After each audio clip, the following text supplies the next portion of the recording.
huwag na mo talaga naman mo yun. Talaga pulpulbul na naman talaga. Mas masakit to kaysa ito. Mas masakit.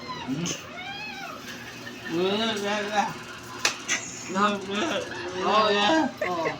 Oh. Walang magawa ang mga people. Ayan, nagpapamassage na lang. May natutulog doon. At may nagpapamassage dyan. May nagmuni-muni dyan. Ayong cellphone ang hawak ng mga people. People of the Philippines. Walang ginawa. Kundi buti na lang andyan si Bong, naghilot-hilot.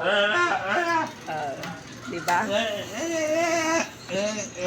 Ganun yung mga kuha niya. Ano? Ano daw? Nakagano. Hindi ko naman naintindihan yung sinasabi mo. Naipit. Palabasin mo. Pero nag-iingat ng ganyan na babae doon sa Facebook, pinapanood.